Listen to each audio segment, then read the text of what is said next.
banyak pelanggaran-pelanggaran konstitusional yang bahkan kemarin juga putusan MK juga dianulir kayak gitu.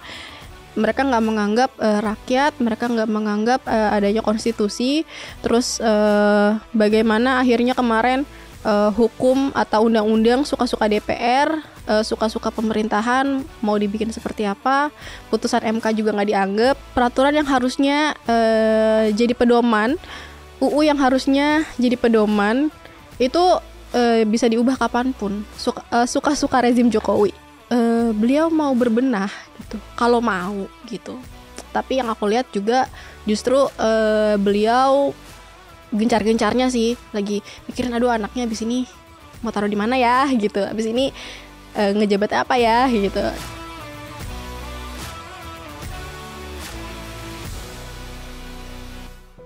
Halo Smart Viewers, selamat datang di Good Talk di Binus TV sebagai digital content creator kampus pertama di Indonesia. Hari ini kita berada di studio Binus TV dan kita juga sudah bersama dengan Kak Fitriani selaku anggota divisi kampanye dan jaringan Kontras. Halo Kak Fia, apa kabar? Halo, aku baik. Baik Kak, semoga selalu baik selalu ya Kak ya. Kak Fia, selama 10 tahun ini Indonesia dipimpin oleh Presiden Joko Widodo dengan pembangunan ala Jokowi atau yang bisa kita sebut dengan nawacita yang mengakibatkan maraknya ketidakadilan menjadi 9 dosa yang sempat dibahas dalam Mahkamah Rakyat Luar Biasa. Menurut Kak Fia, apa saja kesalahan Presiden Jokowi yang kemudian disebut sebagai nawadosa yang dicatat oleh Kontras dan Mahkamah Rakyat Luar Biasa? Oke, jadi di bulan Juni ya, itu kita bikin acara Mahkamah Rakyat Luar Biasa yang memang isinya adalah ngeblejetin 9 nawadosanya Jokowi gitu. Itu apa aja? Yang pertama ada perampasan ruang dan penyingkiran masyarakat. Nah, ini perampasan ruang atau penyingkiran masyarakatnya lebih ke perampasan ruang hidup masyarakat di daerah khususnya yang memang itu sulit kita ketahui gitu. Kadang lebih gampang mungkin mereka menyingkirkan masyarakat kecil, lahan-lahan di sana itu di daerah gitu dibanding kalau di kota. Walaupun sampai saat ini juga di kota masih ada sih perampasan ruang kayak gitu. Terus yang kedua itu komersialisasi penyeragaman penundukan sistem pendidikan. Itu kalau sampai sekarang juga teman-teman mahasiswa itu juga masih sering aksinya juga seputar UKT, uang pangkal, terus IP kayak gitu. Ya memang dari teman-teman mahasiswa juga mereka berharap kalau misalkan UKT tuh janganlah naik terus gitu, IP tuh jangan sampai membebani masyarakat khususnya mahasiswa baru yang mau masuk kayak gitu. Terus yang ketiga, sistem kerja yang memiskinkan dan menindas pekerja. Ini juga yang disorotin sama teman-teman buruh gitu. Banyak hak-hak buruh yang memang belum terpenuhi gitu. Apalagi kemarin kalau kita ingat ke Omnibus Law itu kan juga banyak pasal-pasal yang bermasalah, di mana memang pasal-pasal yang bermasalah ini juga nggak memikirkan kesejahteraan buruh, nggak memikirkan kesejahteraan para pekerja kayak gitu. Terus yang keempat itu kekerasan, persekusi, kriminalisasi, dan diskriminasi gitu. Jadi kalau yang di poin ini marak sih kekerasan, terus persekusi, kriminalisasi gitu. Kriminalisasi teman-teman aktivis pembela HAM itu sering banget. Kekerasan terhadap warga itu juga lumrah banget gitu. Bukan untuk menormalisasi sih, tapi lebih ke yang ini tuh udah jadi apa ya, bisa kita lihat lebih ke secara nggak langsung, mau kita tahu atau nggak tahu kekerasan ini tuh selalu ada gitu. Dan memang mau apapun kasusnya kekerasannya tetap ada kayak gitu. Itu yang aku sayangin aja sih, di era Jokowi ini kekerasannya masih terus ada dan malah bertambah kayak gitu. Terus korupsi, kolusi, nepotisme, dan tindakan perlindungan koruptor itu juga masih gitu. Jadi kalau yang kita lihat juga Presiden Joko Widodo ya itu beberapa kali gitu kasus korupsi yang emang kasusnya cukup besar, tapi nggak ada bukan nggak ada tapi lebih ke kok nggak ada upaya pemberantasan sih gitu. Apalagi memang ini mereka yang korupsi ada di badan pemerintahan gitu, menteri-menterinya sendiri gitu. Itu yang miris gitu. Terus KKN itu juga kita bisa lihat gitu gimana akhirnya sanak saudara, sanak keluarga Bapak Jokowi gitu kan yang akhirnya dapat bangku jabatan di manapun tempat gitu. Bahkan sekarang juga lewat RUU Pilkada itu juga ya putusan MK yang dianulir lah sama DPR itu juga salah satunya bagian dari korupsi, kolusi dan nepotisme itu gitu. Terus yang keenam ada pembajakan legislasi. Ini juga di berbagai lini lah gitu, nggak hanya eksekutif, legislatif, yudikatif juga itu udah dirusak gitu. Seolah-olah hukum gitu yang emang harusnya berjalan dengan baik, sistem hukum yang harusnya berjalan dengan baik gitu di era pemerintahan ini gitu nggak ada gitu, karena justru dirusak legislatif, eksekutif, yudikatif gitu. Itu sama pemerintahan sekarang juga. Terus yang ketujuh itu kejahatan kemanusiaan dan pelanggaran impunitas gitu. Aku kalau bahas yang ini tuh agaknya capek gitu, karena kita udah berapa tahun menjadi negara yang demokrasi gitu, tapi penyelesaian pelanggaran HAM berat masa lalu, terus gimana ya caranya pemerintah menyelesaikan masalah pelanggaran HAM ini, itu bukannya diselesaikan tapi malah ditambah gitu. Banyak pelanggaran HAM yang memang banyak terjadi di era Jokowi gitu. Jangankan pelanggaran HAM berat masa lalu yang harusnya diselesaikan, tapi justru banyak lagi pelanggaran HAM yang akhirnya ada di era Jokowi. Pelanggaran HAM berat ini aku cukup menyayangkan karena bukannya mendapatkan proses pengadilan, bukannya mendapatkan proses yang harusnya ditempuh oleh salah satu paslon kemarin gitu, tapi justru dikasih bangku. Itu yang kasihan aja sih, gimana ya pemerintahan ini pola pikirnya gitu, karena mereka nggak memikirkan bagaimana keluarga korban, bagaimana masyarakat gitu, dan bukannya menyelesaikan tapi justru menambah gitu. Itu yang agak disayangkan, dan kita tuh lebih ke menghela nafas terus kalau misalkan ingat kasus impunitas gitu yang justru dilanggengin di era Jokowi kayak gitu. Terus yang ke-8 itu eksploitasi sumber daya alam dan program solusi palsu untuk krisis iklim. Ini dia berkedok dengan kata pembangunan. Pemerintah Jokowi terus ngambil hak hidup masyarakat, hak hidup untuk lingkungan gitu. Itu yang dengan alasan pembangunan gitu. Itu yang disayangkan, karena banyaknya kerusakan lingkungan yang terjadi karena krisis iklim. Harusnya ini menjadi tamparan keras ke pemerintah gitu. Jangan bilang ini lagi musim hujan, ini lagi Indonesia negara tropis dan lain-lain. Ini banjir karena kita negara tropis, ini banjir karena ini lagi musim hujan. Enggak gitu. Itu pemerintah harusnya lebih berpikir kalau ini nggak mungkin terjadi kalau misalkan nggak ada penyalahgunaan gitu. Itu yang kemarin teman-teman dari yang memang concernnya di bidang lingkungan itu cukup sorotin gitu. Bahkan kemarin ketika perayaan IKN gitu, itu kan juga teman-teman kita di Greenpeace itu juga ke sana gitu, untuk akhirnya mereka masang banner bertuliskan Indonesia not for sale kayak gitu.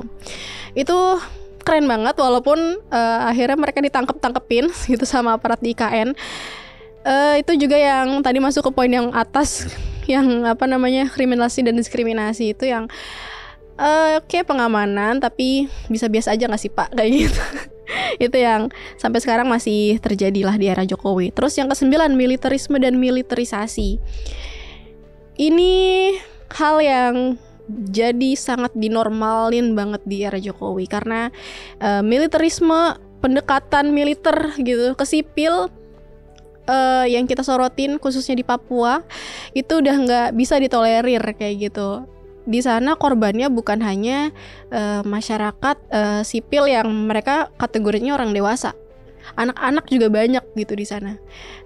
Ini pendekatan kekerasan kayak gini ke masyarakat sipil bukannya dikurangin tapi dilanjutin, bahkan korbannya sampai menyasar ke anak-anak, itu udah yang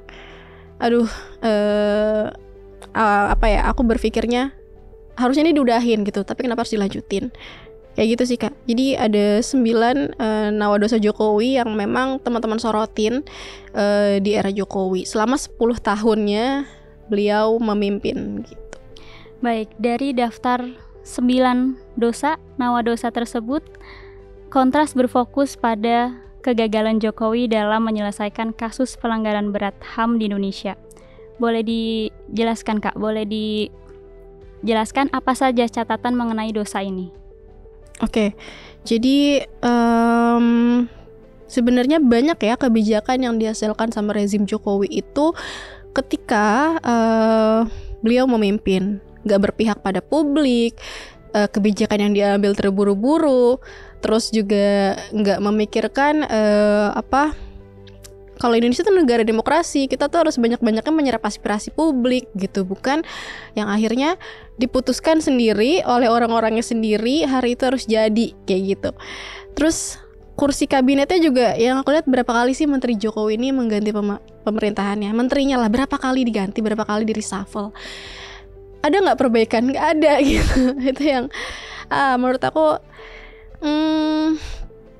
kita sorotin kayak nggak ada perubahan gitu, tapi kemarin dapat penghargaan gitu, nggak apa-apa data kita diretas, menterinya dapat penghargaan gitu. Itu yang kita sorotin juga gitu, dimana undang-undang kita dilindungin lah gitu tentang undang-undang privasi kita gitu, undang-undang yang harusnya pemerintah mikirin ini masyarakat, mereka dilindungi loh hak dan privasinya kayak gitu, tapi kenapa datanya justru bocor, justru diretas kayak gitu, tuh yang miris gitu. Terus ruang bagi rakyat untuk mendapatkan keadilan juga semakin sempit. Bisa kita lihat beberapa rakyat di Indonesia gitu, kalau mau dapat keadilan harus viral dulu gitu, kalau mau dapat sorotan pemerintah harus viral dulu gitu, itu baru kayak lembaga baru mau bekerja gitu. Jadi kayak pemerintah seolah-olah punya lembaga yang banyak, punya orang-orang yang kompeten harusnya, tapi kenapa sih harus masyarakat ini ngangkat satu masalahnya juga harus nunggu viral gitu. Dapat keadilan harus nunggu viral, dan itu pun kalau dapat, nanti kalau ketika viralnya turun ya udah mereka fokusnya lain lagi gitu. Itu yang kita sorotin juga. Terus rakyat juga dibikin bener-bener nggak berdaulat. Karena apa? Karena rakyat ini seolah-olah suaranya ya udah dibutuhkan atau dianggap itu ketika pas momen-momen pemilu aja gitu. Ketika pemerintah ngambil kebijakan ya udah yang tahu-tahu aja gitu, yang dianggap aja gitu. Yaitu yang dianggap ya cuma dari pemerintahan ya gitu. Rakyat nggak pernah dianggap sebagai atau jadiin pertimbangan ketika beliau mengambil keputusan gitu. Terus selama menjabat 2 periode juga banyak menteri dan rezim Jokowi yang menunjukkan kemunduran yang aku lihatnya ini justru menunjukkan kemunduran demokrasi di Indonesia itu sendiri. Karena dibanding memperkuat pemerintahan Jokowi, justru ini malah memundurkan gitu. Demokrasi di Indonesia makin nggak makin gak baik-baik aja di saat setiap orang bicara dikriminalisasi, setiap aktivis atau teman-teman bikin riset dikriminalisasi gitu, atau setiap ada rakyat yang berbicara cuma nge-tweet gitu atau menyampaikan keresahan kena UU ITE kayak gitu. Itu yang memundurkan demokrasi menurut aku. Terus juga banyak pelanggaran HAM dan konstitusi terjadi selama rezim Jokowi, yang dimana peningkatan prinsip hukum negara itu banyak pelanggaran-pelanggaran konstitusional yang bahkan kemarin juga putusan MK juga dianulir kayak gitu. Itu yang menurut aku bikin konstitusi di era rezim Jokowi itu yang nggak ada gitu. mereka nggak menganggap rakyat, mereka nggak menganggap adanya konstitusi. Terus bagaimana akhirnya kemarin hukum atau undang-undang suka-suka DPR, suka-suka pemerintahan mau dibikin seperti apa, putusan MK juga nggak dianggap kayak gitu. Terus banyak sekali tindakan Jokowi yang salah, tapi dijustifikasi lewat UU, seolah-olah beliau berpendapat seperti ini, kemudian besok UU-nya muncul yang membenarkan sikapnya. Terus kita juga ngelihat lah ya, sebagaimana hukum hari ini juga diacak-acak gitu. Peraturan yang harusnya jadi pedoman, UU yang harusnya jadi pedoman itu bisa diubah kapanpun, suka-suka rezim Jokowi kayak gitu. Bahkan ketika undang-undang kekerasan seksual yang butuh 4 tahun untuk akhirnya disahkan, tapi ini undang-undang yang dibutuhin pemerintah saat itu juga tuh 1 jam juga bisa jadi gitu. Itu miris karena otomatis di sini nggak mementingkan kepentingan publik atau kepentingan masyarakat secara luas, tapi golongan tertentu aja. Kayak gitu sih Kak. Dan kemarin dari Kontras juga menyoroti bagaimana akhirnya kekerasan itu tetap berlanjut, penyiksaan itu juga sampai sekarang masih ada, malah penyiksaan anak, kekerasan terhadap demonstran itu juga terus ada. Kemarin yang Kanjuruhan juga nggak ada penyelesaian, justru TKP-nya juga malah direnovasi gitu. Jadi kayak banyak fakta-fakta atau sebenarnya kejadian yang harusnya diungkap oleh negara, harusnya diselesaikan oleh negara, tapi dikaburkan kayak gitu. Baik Kak, berarti banyak kebijakan yang dibuat itu berdasarkan kepentingan, mungkin untuk kepentingan tertentu ya Kak ya. Betul. Tanpa mengutamakan rakyat ya Kak. Sangat disayangkan. Iya, karena gimana ya, kadang aku mau denial gitu di era enggak lah, mungkin ini masih awal gitu lah, kok ya 2 periode tetap gini gitu kan. Jadi aku sih berharap ya di sisa pemerintahan yang cuma tinggal berapa bulan ini beliau mau berbenah gitu, kalau mau gitu.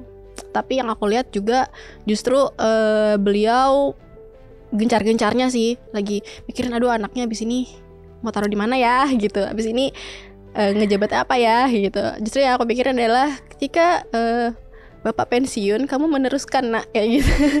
Jadi yang aku lihat kayak gitu ya. Jadi yang sebenarnya itu sih satu hal yang memang bikin demokrasi kita mundur jauh, mungkin sampai era Soeharto yang berkuasa cukup lama, dan mungkin Jokowi juga pengen meneruskan itu gitu. Makanya kemarin kalau teman-teman tahu seliweran banyak poster peringatan darurat, itu juga respon masyarakat terhadap kondisi demokrasi hari ini gitu, dimana memang harusnya pemerintahan yang demokratis nggak kayak gini gitu. Harusnya pemerintahan demokratis mau dengerin pendapat rakyat, konstitusinya tuh dipakai gitu, kedaulatan rakyatnya mana gitu. Jangan sampai akhirnya DPR ini ada cuma untuk mengakomodasi keinginan pemerintah, bukannya mengakomodasi atau memberikan wadah untuk masyarakat gitu dalam mengambil kebijakan. Yang aku sayangin sih itu sih ya, karena kita berapa kali sih gitu aksi di DPR sejak dari reformasi gitu. Kemarin kan ada reformasi di korupsi, ada Omnibus Law, RKUHP gitu. Apakah masih kurang gitu? Bahkan pemerintahan Jokowi juga merusak lembaga anti korupsi gitu. Kemarin lewat RUU KPK juga, yang udah jadi UU KPK itu juga masih kurang gitu. Jadi mau apa lagi yang mau dirusak gitu? Masih kurang banyakkah di negara ini yang masih belum rusak gitu? Jadi semoga sih di sisa bulan atau ya pemerintahannya Jokowi ini beliau mau memperbaiki, walaupun ya nggak berharap banyak, tapi semoga adalah rasa bersalah. Walaupun kemarin dia udah minta maaf terus, tapi aku nggak tahu deh. Iya. Apakah minta maafnya ini akan sesuai dengan apa yang akan dia lakukan? Tapi abis minta maaf dia mau bikin RUU pilkada disahin gitu, diubah gitu lebih tepatnya untuk memajukan anak gitu. Jadi ya harusnya kalau habis minta maaf tuh refleksi kan, bukan bikin gebrakan baru. Kayak gitu sih. Oke, baik Kak Fia. Menurut Kak Fia bagaimana nih seharusnya masyarakat Indonesia mengenang Presiden Jokowi setelah 10 tahun menjabat? Oke, bagaimana masyarakat harus mengenang Jokowi ya? Kalau dari aku sendiri, gimana 10 tahun? Udah cukup apa mau nambah? Karena kalau misalkan mau nambah, ya monggo. Aku sih lebih ke yang ya get well soon nih buat teman-teman yang memang masih mau memaafkan beliau. Tapi ya karena kita masyarakat yang sangat lapang dada, legowo, memaafkan, kita memaafkan. Tapi ya monggo untuk di pemerintahan selanjutnya tuh ya janganlah diulangin gitu. Janganlah akhirnya ada anaknya di pemerintahan selanjutnya justru mengakomodasi juga gitu apa kepentingan dari bapaknya gitu. Itu yang udah rusak aja sih demokrasi gitu. Jadi kalau dibilang mengenang, aku rasanya nggak ada yang mau aku kenang karena begitu banyak dosa yang dihadirkan oleh pemerintahan rezim Jokowi yang mungkin akan ada lagi di pemerintahan selanjutnya. Walaupun kalau misalkan kita bisa berkaca atau bisa nangkep pendapat dari teman-teman dari masyarakat, pemerintahan itu nggak ada yang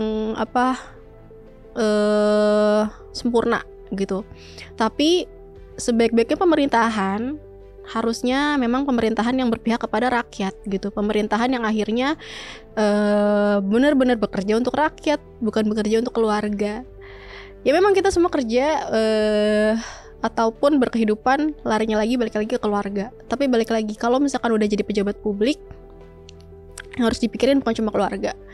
Yang harusnya diakomodasi untuk itu dapat pekerjaan atau apa juga bukan cuma keluarga tapi masyarakat. Apakah masyarakat hari ini pekerjaannya udah baik? Apakah lapangan pekerjaannya di negara ini udah baik gitu?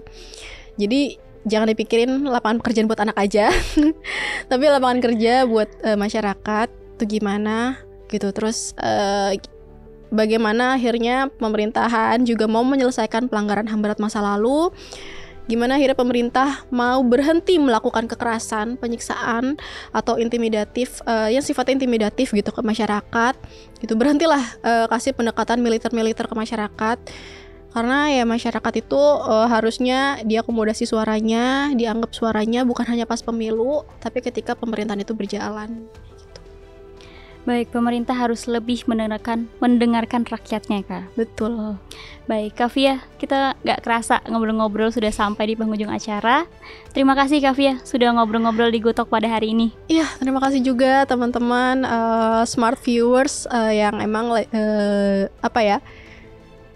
agaknya abis ini juga jadi terbuka nih pikirannya, terbuka secara pemikiran gimana sih akhirnya pemerintahan hari ini gitu. Karena aku sekarang sebenarnya seneng sih banyak teman-teman yang aware sama gimana kondisi hari ini gitu. Kemarin seru karena berapa kali sama teman-teman Binus TV ngobrolin hal-hal yang memang sifatnya berat banget gitu. Tapi aku yakin teman-teman smart viewers seneng dengerinnya gitu. Ya.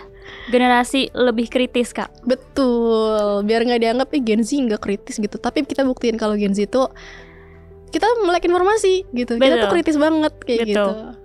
Baik, terima kasih Kak Fia. Untuk smart viewers, kalau kalian masih punya pertanyaan, boleh banget untuk komen di kolom komentar. Dan terima kasih sudah menonton episode Gotalk kali ini. Jangan lupa untuk like, komen, dan juga subscribe YouTube channelnya Binus TV. Bye-bye.